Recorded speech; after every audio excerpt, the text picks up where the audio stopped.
heart was racing, and I opened the front door, knowing that the screen door was still locked. Okay, no, he got to...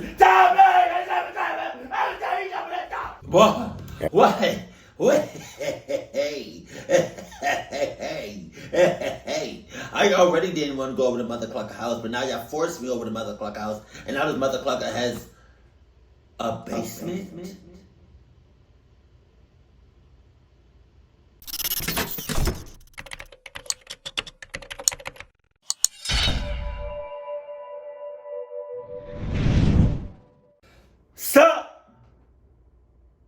Though this might be the earliest I reacted and uploaded of Mr. Nightmare. Like, since he uploaded, this might be the fastest I ever uploaded my reaction in a while. It's hot though. Can you see me glistening a little bit? Can you see it? I don't know if it shows up on the camera though.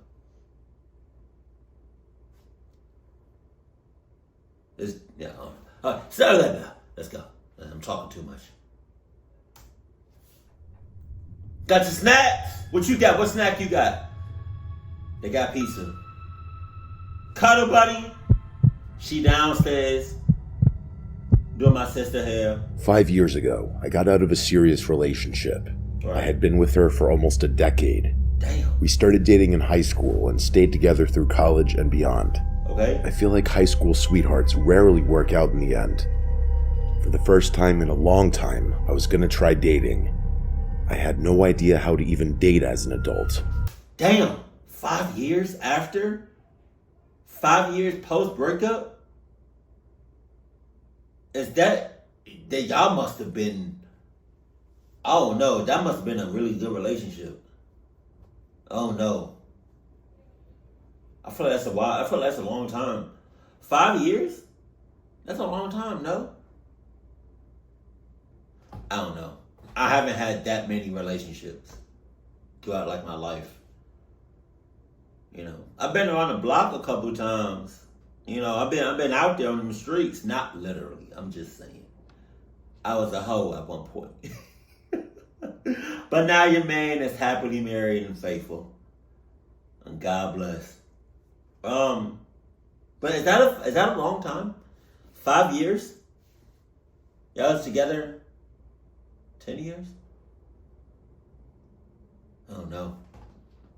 I hope you don't meet nobody online, though. So I did what a lot of people did and downloaded some dating apps. God damn! I went on a few dates with a few different women, but they went nowhere. That changed when I met JoJo. Her name was Josephina, but she hated it, so... I know I'm not the only one that thought about this. As soon as you say JoJo.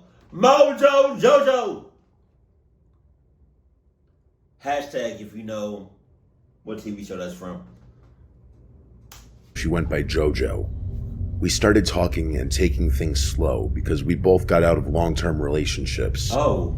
Not long into our brand new relationship, she was asking me to sleep over at her place. That red flag. At first, I turned down the invitation because I like taking it slow, and sleeping over was a huge step for me. It is. She kept asking me almost every day if I would sleep over. That's a red clucking flag. I can't wait until, I don't know if YouTube is ever gonna be like, oh, like how old YouTube was, where you can curse however many times you want in a video and still monetize your videos. Because I be ready to curse up a storm. Like, I know I be saying the word cluck. That's my thing. But it's like, at some points, I be trying not to curse. Like, I like 99%, I'm good. Like 1%, it's like, no, 98%, I be trying to cover it up. 1%, the other 1%, it's like it slips out. And then that other 1% is intentional. And I'm letting you, I need to curse on this one. But sometimes I bleep it out though. But I don't know if YouTube is ever going to go back to that. It'd be nice if they did, but I don't know. Even going as far as telling me I could take the couch if I was uncomfortable. I finally asked her why she wanted me to stay over so badly. She got quiet and almost looked embarrassed. She said she didn't want to tell me the reason, but What? it would mean the world if I stayed. That doesn't make sense. Shut the hell up! It's hot. I cannot be spazzing out. Lady JoJo, you already sending me red flags out the ass. For real. Like I'm already getting such vibes. I'm already getting Clark vibes. And you not telling me the reason, even if you made up a reason, and it's not the real reason, you're not telling me nothing.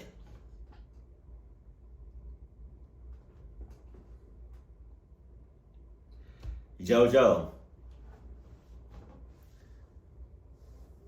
you better be glad I'm not a Powerpuff Girl, because I would have clocked your ass up. Told her I would stay only if she told me the reason, and I promised I wouldn't judge her, a promise that I was about to break in about 2 minutes. She went on to tell me that for the last few weeks, she hasn't been able to sleep well. She would wake up in the middle of the night and swear she could see someone standing in the corner of her bedroom. So you want me to be a part of that? JoJo, I don't know you, JoJo. JoJo, I don't know you like that at all. Is JoJo your even real name? Is that your real name, or did you get it from the Powerpuff Girls show? Is JoJo your real name? Because I feel like you made up that shit and you got it from the Powerpuff Girls.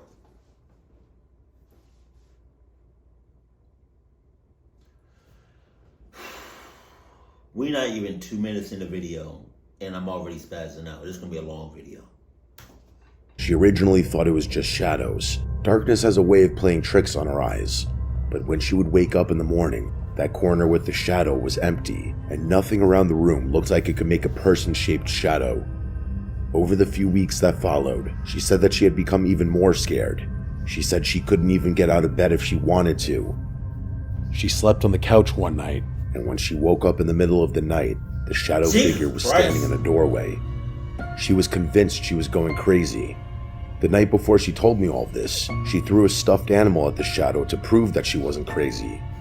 But instead of the stuffed animal just hitting the wall, it hit the shadow, and the figure moved slightly. Oh my God. Part of me felt bad. She was practically in tears when she was telling me all this.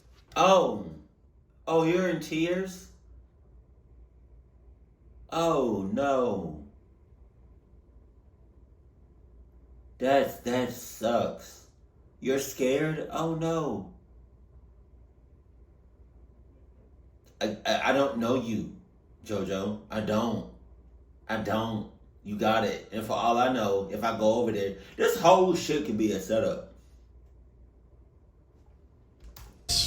I wasn't lying when I said I was about to break the promise of not judging her. I have a bad habit of turning things into jokes in serious moments to cope with my awkward emotions, and in this situation, humor failed. I smiled and told her that it had to be the monster under her bed. She was even more upset by that comment. She went on to say that this is why she didn't want to tell me, because she knew that I would think she was crazy. I told her I didn't think she was crazy, and that there was most definitely some kind of rational explanation. I suggested that maybe it was some type of sleep paralysis. I remember hearing stories of people seeing shadow entities, but she was convinced that it wasn't that. I told her to try sleeping with the light on. If the light were super bright, then no shadow monsters can form. She told me that she tried that, and instead of seeing a shadow in the corner of her room, the closet door cracked open on its own, and the shadow was in the closet. Okay. I hate to say this and sound like an insensitive jerk, but I was starting to think that JoJo was a little crazy. It's not that I didn't believe her, it's that I didn't believe she was seeing a shadow monster or whatever. I'm not saying that I don't believe. I believe you. But like,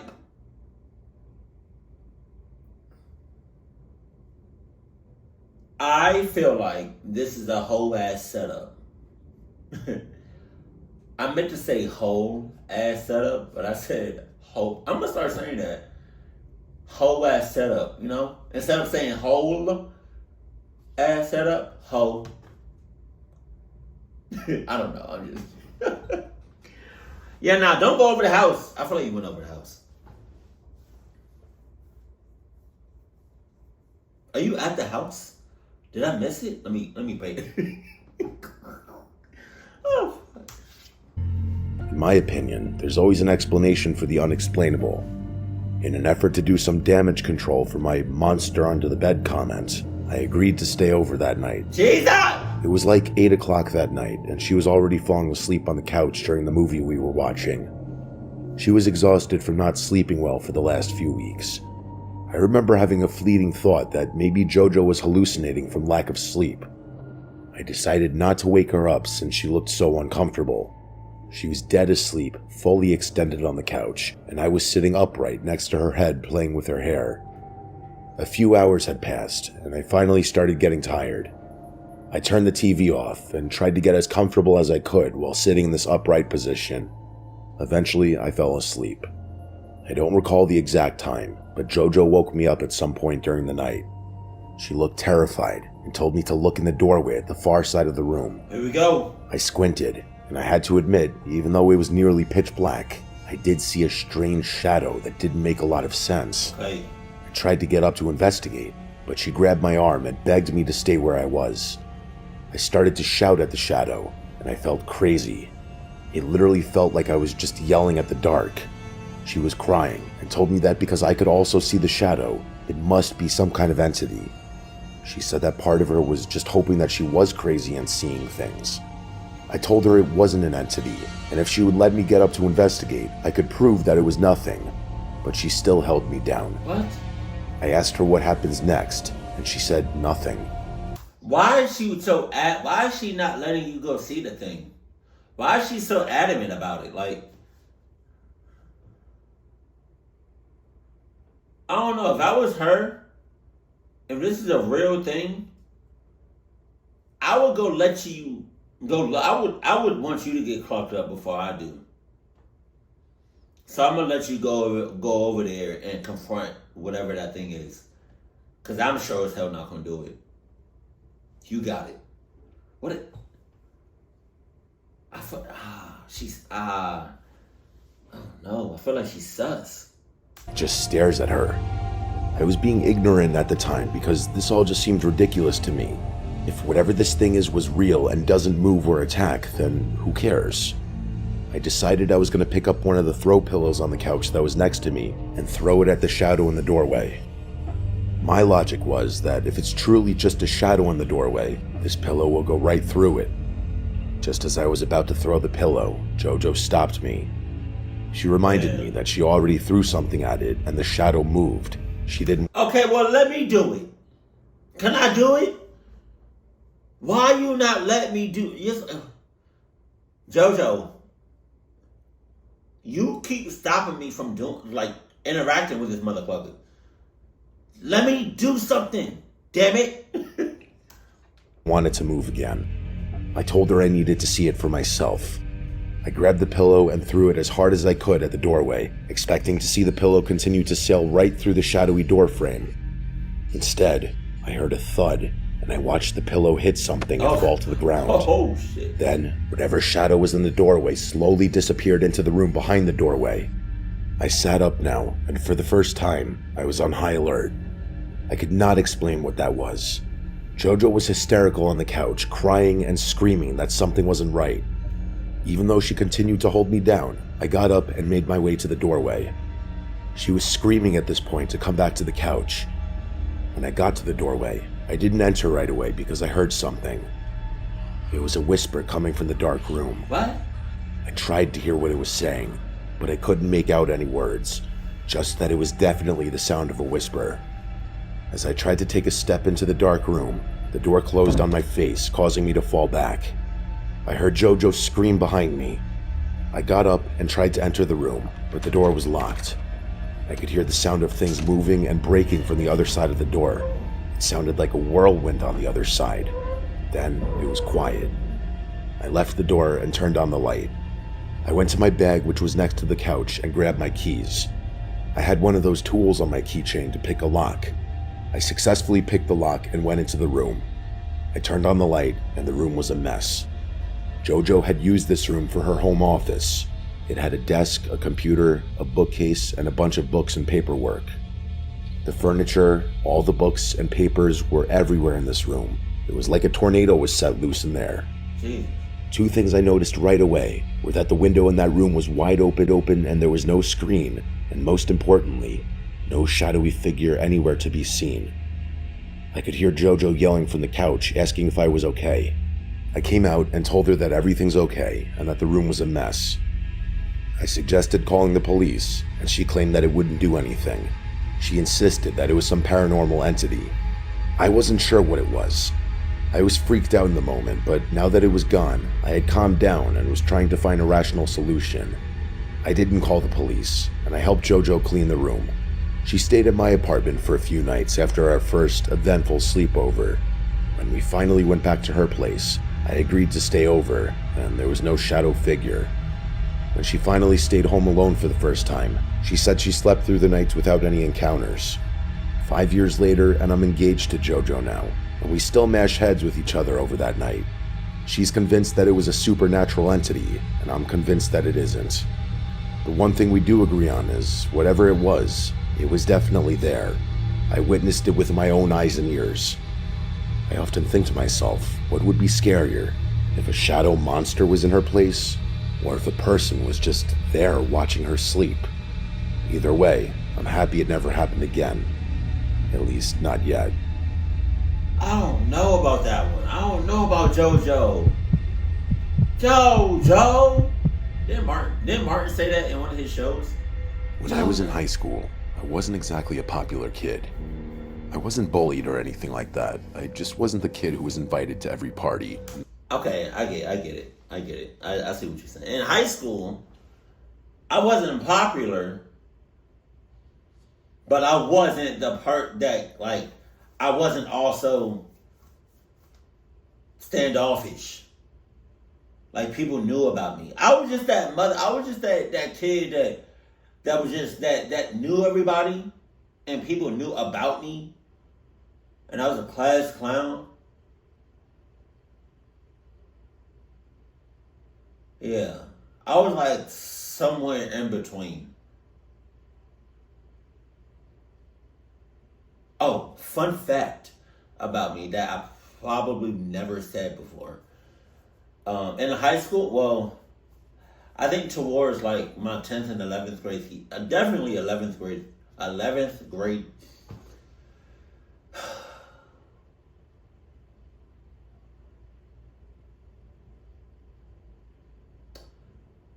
11th grade year and senior year. I don't know when I started doing this, but at some point I stopped eating food in the cafeteria and I went into the administration area and ate lunch there for some reason. I don't know. Is that weird? I feel like it's weird.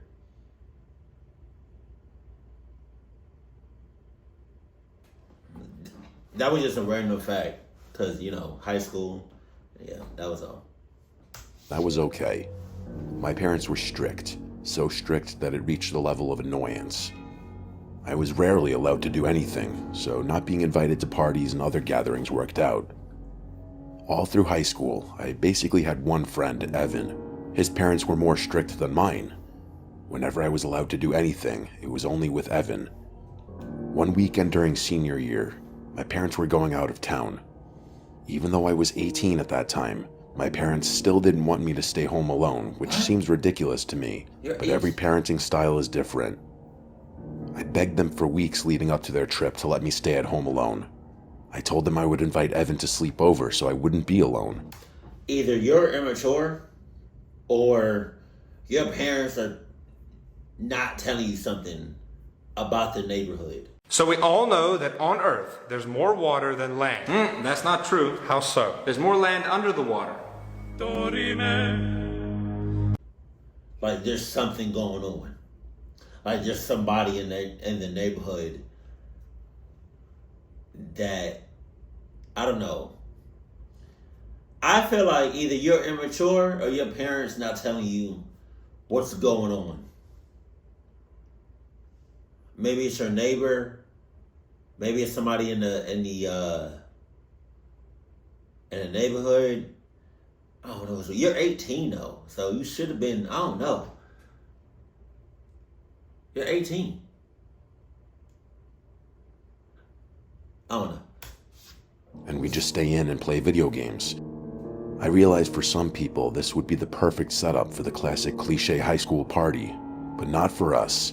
I was 100% serious about my plan to just stay in and play PlayStation all weekend. My parents finally agreed, and for the first time in my life, I felt a minor shred of independence. This is where my story is about to take a dark turn. The weekend arrived, and Evan came over as planned. Friday night, we ordered a bunch of pizza and wings and played Kingdom Hearts 2. Hey, okay. This was a nostalgic game for both of us. Okay. I don't recall the exact time, but it was late, and the doorbell rang. It scared both of us. When you're not expecting the doorbell to ring, especially late into the night, it would scare you as well. Yeah. We didn't answer it right away. Evan said it might have just been a mistake, and we should probably just ignore it. Exactly. A few seconds later, the doorbell rang again. He tried to hold me back, but I told him I needed to answer it in case something bad happened to my parents. You don't necessarily need to answer it. You just need to figure out a way to see who's out the door without them seeing you. Because everything I love, I'm going to spaz out if you open up that door.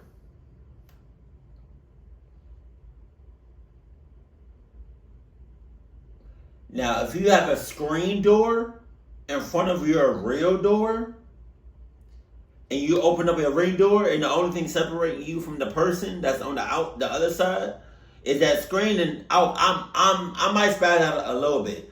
But if you completely open up your door and there's nothing separating you between you and the other person, I'm spazzing out on everything I love. I walked slowly to the front door. During my slow crawl to the door, the bell rang again. After 3 rings, this wasn't a mistake. Somebody had to be out there. My heart was racing, and I opened the front door, knowing that the screen door was still locked. Okay, no, he got to stop me!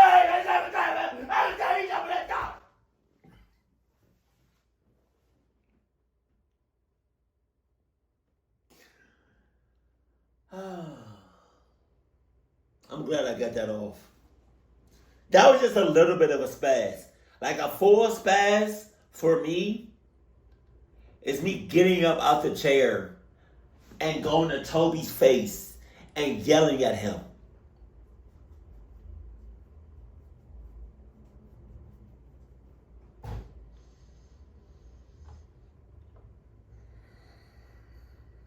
At least you got the screen door right there. Thank God.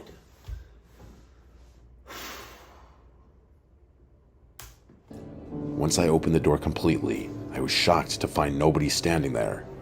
I looked out the screen window on the door, and from my vantage point, I didn't see anyone walking down the street or off the property.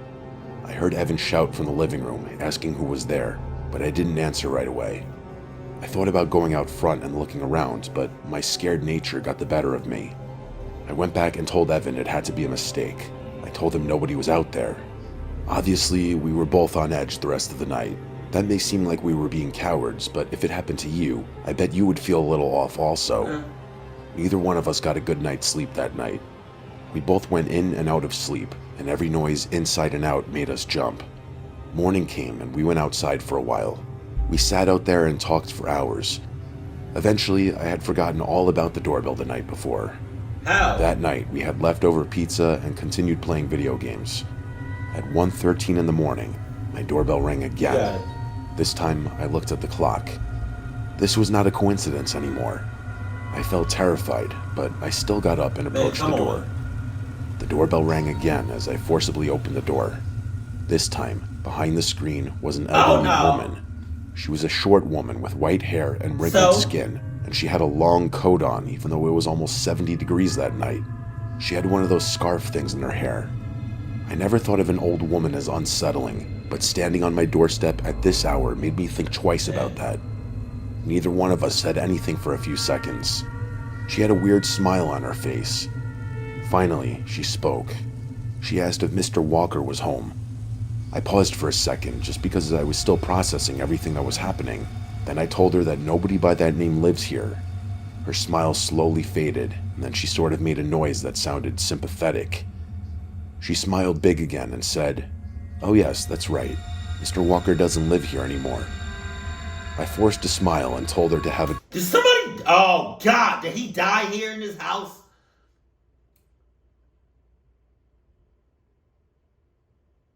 good night, but before I could close the door all the way, she spoke up again. She asked if Joe was still around. Who was that?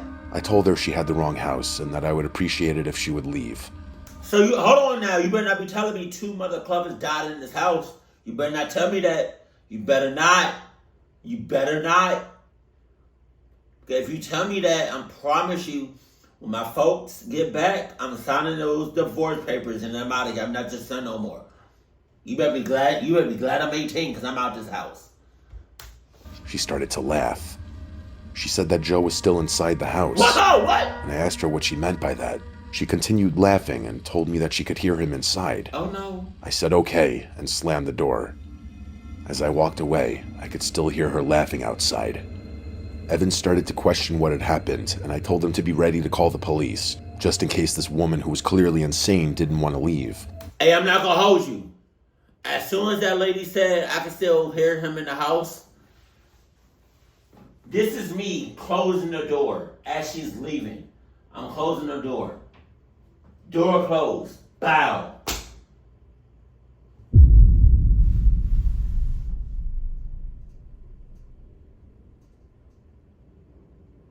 Joe, if you in here, you better say something. You better say something right now, Joe. Joe! Brad, if you're real, you better tell me right now. If you're real, you better tell me right now. If you in here, you better say something or do something. Announce yourself. For real. Don't wait until I'm asleep. Don't wait until I'm asleep, because if I'm asleep and you wake me up out of my sleep, it's over. It's over. If I get cranky, Joe. You don't won't like me when I'm cranky, Joe. You won't like me when I'm crazy. I'll call your ass.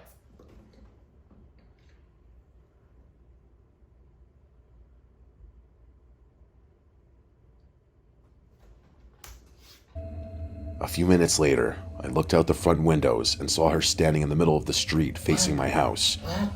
It was dark and kind of hard to see, but I'm pretty sure she was still smiling. We contemplated calling the police, but I didn't know what type of issues that would potentially raise. If this happened to me today, I would have called the police right away, but as a teenager who was pretty sheltered, I just couldn't bring myself to do it. At 3 a.m, I looked out the window again, and she was still standing in the same spot. What the hell? For almost 2 hours she stood out there. I decided at that point that I had enough. I was going to yell through the screen door to go away, or I was going to call the cops. As I opened the door, I didn't have time to shout at her, because she started to sprint at my front door at a shocking speed. This woman was old, very old, and I have no idea how she was able to move that fast. I can't even begin to describe how terrifying it is to see someone that old move that fast. Yeah. It seemed unnatural. Before she got to the house, I slammed the front door and screamed. Evan came over to the front door to see what was going on. Before I could even explain, I saw Evan standing there like a statue. He stuttered, but eventually got the words out of his mouth. He said, "The window." I looked back at the window next to the front door, and looking through the glass window was the old woman smiling. She was bending sideways in an almost unnatural way. I grabbed the house phone and called the police. For a few minutes, the woman stood in the exact spot, staring through the window and not moving. Oh my God. A couple of minutes before a squad car arrived, she left. I could tell the cop was apprehensive about everything.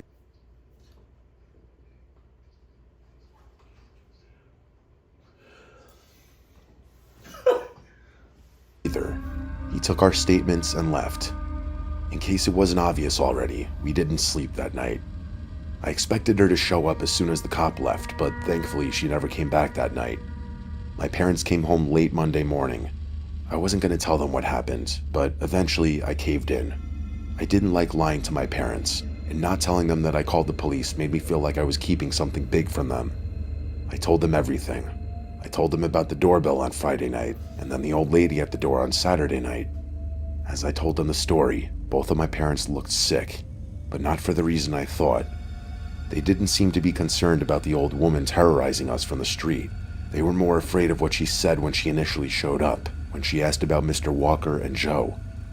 I had just assumed that these were just random people that this old crazy woman mentioned, but as it turned out, it was much darker. She asked if Joe was still around, and then claimed he was still inside.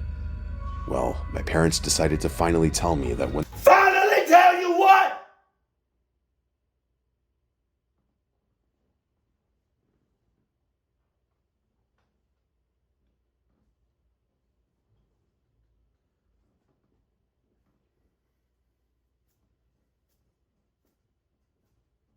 Don't tell me nothing. Don't. Here you go. Here go the papers. Here go the papers. Here, you got it. That's the divorce papers right there. I'm not your son no more. I'm not your son. I'm not your son no more. I promise you that. You waited 18 years to tell me this shit. I'm not your son. I'm not. I told you what I was gonna do.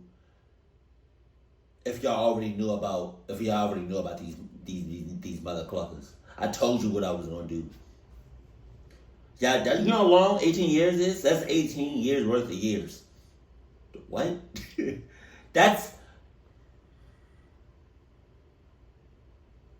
Y'all really waited until somebody else came up to our house and mentioned them for you to tell me? You waited until somebody was 60 and up to come to our front door to tell me two mother cluckers died in it. You waited 18 years. You waited 18 years? 18 years you found out you wasn't a Kanye West song. I really hope they ain't die in this house, because that's going to make it much worse. they bought the house when I was 5 years old, they got a great deal on it because a man murdered his wife and then himself. His name was Joe. Yeah. I couldn't believe what I was hearing. Okay. I was terrified. Okay. This woman said she could still hear him inside. Wow. I tried to calm myself down by telling myself that this woman must have known this man when he lived there. I wish that's where the story ended, but things are about to get even more disturbing. While I was sitting out there trying to process the news about Joe, my dad told me there was more. The reason we moved out of our first house when I was 5 years old was that this man, who called himself Mr. Walker, would terrorize my family and stalk our house. He would call at all hours of the night, threatening my dad, and even show up on the doorstep and continuously try to break in.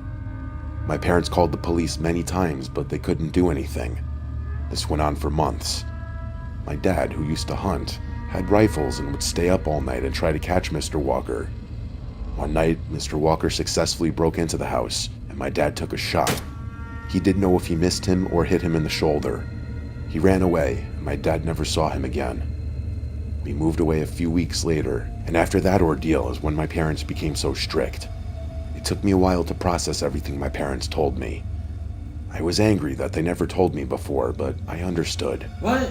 After all this, I'm still left scratching my head. We still have no idea who that woman was and how she knew so much, especially about Mr. Walker. That night with Evan happened 16 years ago now. During that time, the woman never came back. I don't live at home anymore, but whenever I visit my parents, I find myself looking out that front window, just wondering where that old woman went. Maybe my parents were cursed, I don't know. I just hope all the dark clouds that followed us for years have finally gone away.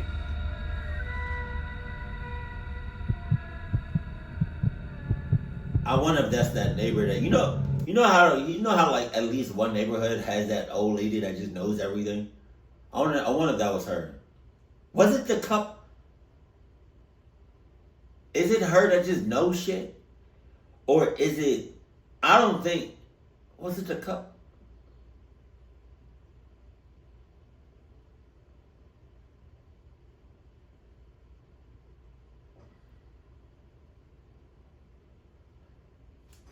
I'm listening to the story. I swear I am. But it's just like, what did he say? It was a couple that died in the house? You know, that got...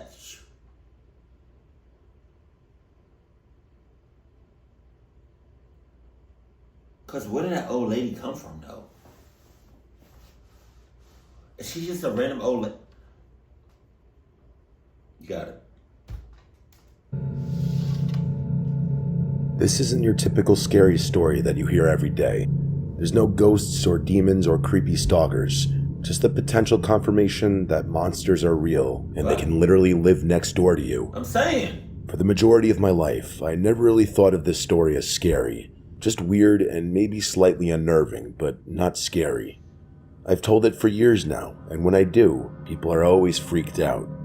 It was just recently that I started to think about this story differently, and now I think it's horrifying. I don't know exactly how old I was, but I was in 5th grade, so I was likely around 10. I had a lot of friends in and outside of school. My parents would call me a social butterfly. In the middle of the school year, we got a new student in the class. His name was Alfred. He was a little awkward. It's hard being the new kid, and it's even harder to be the new kid halfway through the year. I remember some of my friends making fun of him because of his name. They started calling him the Butler because that's the name of Batman's butler in the comics. Then the name got shortened to the Butt. You can imagine how much a bunch of 5th graders loved that name. Even all the girls started calling him that. I felt bad, but it didn't look like it bothered Alfred that much. He just took the verbal abuse as it came and went about his life. I think the reason I had a soft spot for Alfred was that his family moved into the house that was directly next door to mine. We rode the bus together and walked home together. I realized in those short walks that he and I had a lot in common that my other friends didn't like. Specifically, we both loved professional wrestling, which my other friends hated with a passion. It's one of those things that you either like or hate. I feel like there isn't much middle ground with wrestling. We bonded over this general interest for a couple of months, but we never hung out outside of school. Even in school, our conversations were brief. I sat with my other friends at lunch, and they refused to let Alfred sit with us. Kids are ruthless, but Alfred didn't care. One Friday afternoon, when I got home from school, my mom was on the phone. She was doing her classic friendly mom voice. When she hung up, she told me she was talking to Alfred's mom on the phone. His mom apparently told my mom that he's been struggling in school and that she thinks it's because mostly everyone is mean to him except for me. She asked my mom if I could come over for a sleepover that night. I liked the kid fine, but I didn't want to sleep at his house. Okay. My friends would kill me if they found out. My mom, being the nice woman she is, told Alfred's mom that I would love to stay over. Don't do that. I didn't try fighting with my mom because I knew this would be an argument I would lose. I figured I could talk wrestling and I would just make the best of it. I went over in the late afternoon. His parents were super nice. His dad was wearing a wrestling shirt and was outgoing. He was doing a bunch of impressions and started talking to me about wrestling, and I was honestly having a good time. As it got late, his parents told us that they were going to bed and that we could stay up as late as we wanted, as long as we weren't loud and didn't go in the basement. What? What? What? Hey. I already didn't want to go over to Mother Clucker house, but now y'all forced me over to Mother Clucker house, and now this Mother Clucker has a basement?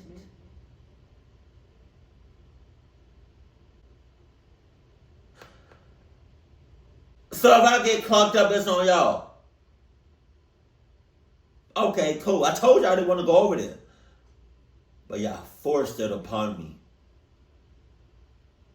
If I make it out this house alive, I'm coming back to my own house and I'm clucking y'all up. I promise you. Sleep with one eye open. Dead ass. After they went upstairs, I asked him why we couldn't go in the basement, and he told me that his dad has stuff down there for his job that's dangerous. It's just best to avoid going down there so we don't get hurt. I thought that was weird, but I shrugged it off. We hung out for a while, and eventually we went to sleep. Well, Alfred went to sleep. I couldn't sleep. I never could whenever I stayed overnight somewhere. I just didn't sleep well when I wasn't home. Oh, shit. I see where this is going. The curiosity is going to get the better of him, and he's going to go down to that basement. I see it coming. I said I would not. It would be a complete surprise if he did not go in the basement. During the night, I heard his dad come downstairs. I pretended like I was sleeping. A few seconds later, I heard him walk away and open a door in the connecting hallway. He closed the door behind him, and I could hear footsteps descending from the vent near my head. I didn't hear anything for a little. I thought it was weird that his dad woke up in the middle of the night and went into the basement, but I didn't really care. Then I heard a strange, muffled sound coming from the vent. Oh. It sounded like a TV, but a little more static. The sound was way too distorted for me to hear anything specifically. It was probably close to an hour, and the distorted sound ended, and I heard him come upstairs again. He walked back to the living room, stood for a moment, and then went back upstairs. I fell asleep not long after that. When I woke up in the morning, Alfred's dad was making breakfast. He was the same vibrant guy I had met yesterday afternoon. While we were eating, he started talking about older wrestling. He said that he had a ton of wrestling shows that were recorded on VHS tapes in the basement. Alfred perked up and told me that I had to watch some of these matches because they were amazing. His dad said to me that if it was okay with my parents, I could stay over again and that he would grab some tapes from the basement for us to watch. I said okay because I wasn't planning on doing anything else anyway, and I thought it would be cool to watch some old wrestling that I'd never seen before. He told us he had to run out for a few hours, but when he came back, we would watch some tapes if I was still over. I was excited. I remember thinking to myself that he must have gone down into the basement last night to watch some old wrestling. That would explain the older TV static sound I heard from the vent. My mom said I could stay over again. I started talking to Alfred about some of the tapes, and he was going into details of awesome-sounding matches I needed to see. I told Alfred I heard his dad go into the basement last night, and it sounded like he was watching something. He seemed confused, like he didn't understand why his dad would go into the basement in the middle of the night. In my attempt to snap him out of confusion, I suggested maybe we go down into the basement and look at his legendary wrestling tape collection. Alfred looked nervous. He said we really shouldn't go down there, especially without his dad. Being the terrible friend I was, I told him that he wouldn't even know we went down there. We'll go look at the tapes and then be back upstairs before he gets home. That's not a good idea. He was reluctant, but agreed. I think he just wanted to be agreeable because he didn't want to jeopardize our new friendship. We snuck into the basement, and it looked like a typical old basement. It was dark, cold, and unfinished. In the back of the basement was this creepy yellow wooden door with spray paint on it that said, "Get out." Oh my God. When I pointed to the ominous-looking door, he said that it was like that when they moved in. And his dad thought it was cool. Oh, shit! Oh my God! Oh my God! I did not expect that. It was like that when they moved.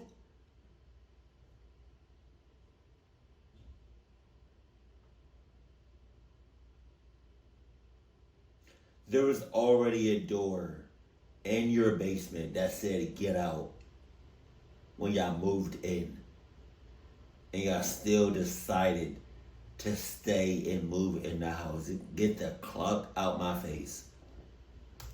Cool, so he left it. Alfred approached the yellow door and said that the tapes were behind the door. He opened the door, and it was an entire wall of shelves with videotapes on them. The opposite side of the shelves next to the door was an older TV with a VCR. This must be where he was watching the tapes last night. I started looking at the videotapes, and every one of them was labeled with a piece of tape that listed the wrestling event and year. Alfred told me his dad calls himself a tape trader, which is exactly as it sounds. Wrestling fans used to trade wrestling tapes to acquire rarer matches and wrestling from other countries. I was amazed by this. As I was running my fingers across one of the shelves, I noticed a few tapes scattered among the hundreds of videotapes that would say things like Wrestling Tape 1 and Wrestling Tape 2 and so on. Everything else was detailed. It felt weird that these ones were so basic. I grabbed the tape that said Wrestling Tape 2 and made my way to the VCR. Alfred asked what I was doing, and I told him I wanted to see what was on one of these random tapes. He told me to hurry up so we wouldn't get in trouble. Nervous. I inserted the tape, and instead of wrestling coming up, it was static, grainy footage of a red backdrop. What? Oh! Everything on the screen was red. What the hell? A red wall, floor, and ceiling. What? The only other thing in the fuzzy image was a wooden chair. While the tape was playing, nothing was happening in the image on the screen. But in the background, you could hear screaming. The type of screaming that still lingers in your head decades later. Just as I was about to eject the tape, a man in a mask came onto the screen in a disturbingly cheerful voice and said to the camera, "Stay tuned. Oh my God. I want to see what happens next." Is that him? He started to laugh as the screams just outside the camera view got louder. Alfred stopped the VCR and said he heard a car outside. We turned the TV off and ran upstairs as fast as we could. His dad came inside and was acting goofy, just like he had been for all of our other interactions. He told us to give him a few minutes, and then he would find some matches for us to watch. His dad went downstairs, and when he did, I remembered that I forgot to eject the tape and put it back. I didn't say anything to Alfred. An hour later, his dad came upstairs, and he looked angry. He wasn't acting silly and outgoing anymore. He came to the living room and told me that I needed to go home, then walked away. Oh. Alfred tried asking him why I needed to leave, but I just left. I felt so uncomfortable that I didn't want to stay any longer in that house. That next Monday, Alfred wasn't in school. When I got home, I went over to his house to see if he was okay. He answered the door, and he looked like he was crying.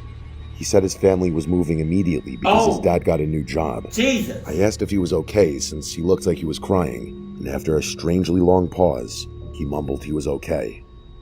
His dad emerged from one of the rooms behind him, and Alfred just said he needed to go and shut the door on me. Oh my God. I thought it was weird that he was just moving abruptly, but I went about my life as normal. I started to enjoy hanging out with him, but at the end of the day, he wasn't one of my best friends. Literally the next day, he was gone. Our teacher made an announcement at school that he wasn't coming back, and of course, nobody cared. It was years later when I brought up the story again to a bunch of friends when we were hanging out. I told them about the tapes and the weird red room. One of my friends started freaking out and telling me this story about something called the Red Room, which was only accessible on the dark web, something I had never heard of. Oh my God. I told them that this was way before the internet had videos because it was on VHS tape, and my friend suggested that maybe this was some kind of early form of what the Red Room would become. I dismissed the theory because it seemed way too ridiculous. As the years passed and I continued telling the story, more and more people started to agree with the Red Room theory. One time, we even tried looking up Alfred on social media, and he doesn't exist. It's like his family was here and then vanished. I still don't know if I believe I saw something that twisted and dark, but the more I read about this stuff, the more it makes sense. As an adult, if I think about this story too much, I start to lose sleep. I sincerely hope that whatever this tape was, it was just a fabricated home movie of some kind. Because if it was real, and it was an early form of the Red Room, just knowing that I was that close to a monster like that will keep me awake for years to come. Bet! His dad was definitely the one that started the Red Rooms. His dad was definitely the one that was inside those rooms making those tapes. His dad and mother, to be honest with you, was on some crazy ass clock shit on everything. I'm so glad you got away from that family. I don't know if you're ever gonna see or hear from Alfred again, but I really hope you don't. Your dad, I don't know about his dad, but I don't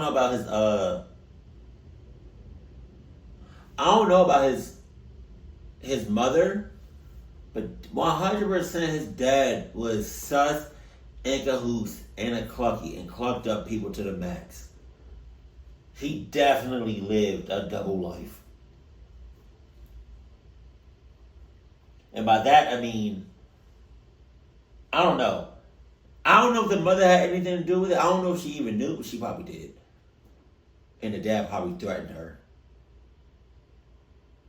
But to the dad, to his son, was probably like a regular average dad. But in the middle of the night, full on blown clucky 100%. Where did he went? All right, so he said that he left at one point in the story. The dad left for a few hours. I wonder where he went.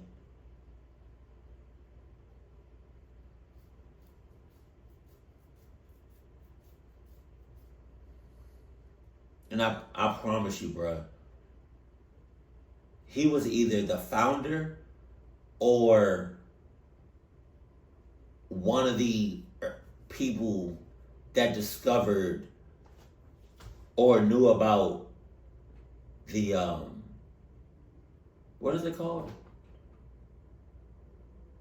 The dark web or the deep web in its early stages. Cause he was already doing clucked up shit to people before the dark web, before the deep web. So can you imagine him seeing the dark deep web for the first time?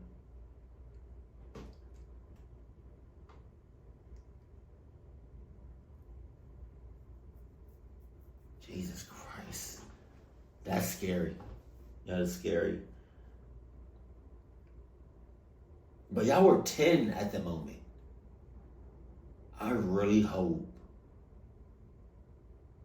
that Alfred got the hell out of there. And I hope they didn't like manipulate him or force him into like that whole red room deep web shit. And I hope he left that house as soon as possible.